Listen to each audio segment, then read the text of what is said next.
It's long overdue. I've been stalling on this project for far too long. It is turbo conversion time. I've been putting things off because, well, on one side I've been building the race car, on the other side, well, just life happens. I've also been a little apprehensive. I know that none of these projects and these sort of conversions ever go completely smooth. And I am worried about messing things up in the process and rendering the car possibly completely useless. But now I need to bite the bullet and I just need to go for it. So here we go. We're going to tackle the turbo conversion. This is now the nuts and bolts. The management is done. It's now hardware, and it's the scary bit. It's drilling the sump and the likes, the stuff that you can't really go back from. This isn't going to be a step-by-step. This is the first time that I'm doing this sort of conversion. This is mainly just me documenting the process. I hope you enjoy. I have soaked the header bolts in penetrating oil Q20 locally, WD-40 I suppose, and I'm just going to crack them loose and make sure that we're not sitting with any problems here. Then I'm going to remove the downpipe. I want to get this out of the way so that we've got room to work with over here, and just mock up and check that everything fits the way that it's supposed to.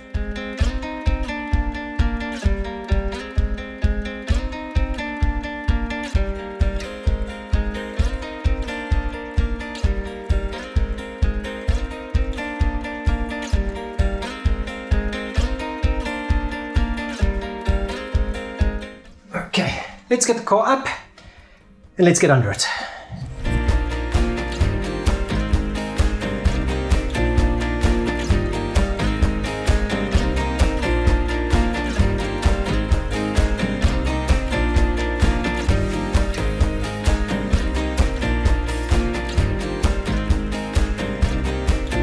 Doing a trial fitment and I've come across a couple of small little issues. So let's take a look here quickly. I've had to clock the turbo quite significantly to get it past here. I may actually just take a flapper disc and trim that back down. But as for meeting up, not entirely terrible down there. So maybe that's a good orientation. Wastegate is at a bit of an angle though, the actuator. So that's not ideal. I would like it to come a little more counterclockwise when viewed from there. All right, so the downpipe is going to be entertaining. That needs to make quite an aggressive bend down there, and we're going to have to get some of these lines out of the way. Heater core, maybe, maybe not. We'll have to see about that. But here's the bigger issue. So this is the Beggy replica manifold. Okay, some of the studs, yeah, not a problem, like that one over there, and some of them down at the bottom there. But here, where this area is super thick, well, I just don't have enough stud there, and I won't be able to bolt that down and have it seal nicely here on cylinder 1 and on cylinder 4. Same problem down there. So I'm going to need longer studs.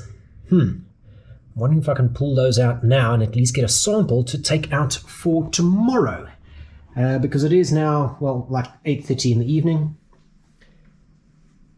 And all the places are closed, so haven't gotten around to doing any other drilling, but it really does look nice in there. It's nice. This is the optional heat shield here on top. I may just remove that to make my life a little easier to get to everything and then reinstall it afterwards.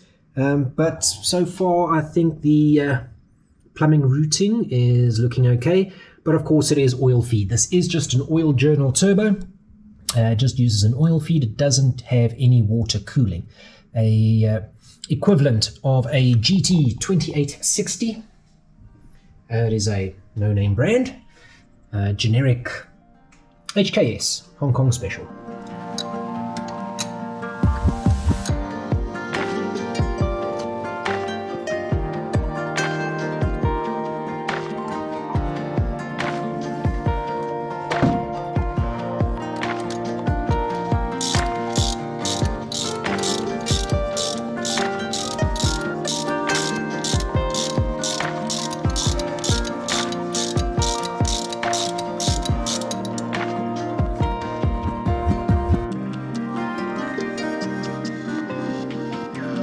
So I've managed to get the stud out without damaging it. Pleasantly surprised. 2-nut method really does work. All right, so this needs to be extended by about another 25, 30 mils. Going to head out tomorrow and see if I can find some of these. I think I'm going to need 4. Let me check the manifold, make sure, get a couple of extras. Please join me in a communal cursing of this project. I knew I was going to run into a couple of little issues. I didn't realize they were going to be quite so soon. So the head studs aren't quite long enough, or at least these exhaust manifold studs aren't quite long enough to reach in 4 different places on that biggie manifold, as I have shown you. So I ran around this morning trying to find some, and nobody has stock of anything longer, an M10 by 1.25. I can get same size, but that's pointless. So that sort of stalls things until January because, well, we'll only be able to get stock again in January, and this is now, well, 2 weeks out from that. I was hoping to really get this wrapped up in a few days, or at least up until the downpipe question. What I can do in the meantime is fight with this oil feed, which is right here underneath the intake manifold, and it is a pain in the butt to get to. I can also, of course, drill that line and tap it for the oil return. It's the bit that I'm a little bit scared of, in all honesty. I really don't want to screw that up. But I think let's make that our next task, is sorting out the oil feed and delivery on this turbo conversion. From there, the rest should be relatively smooth sailing. All right, join me next time.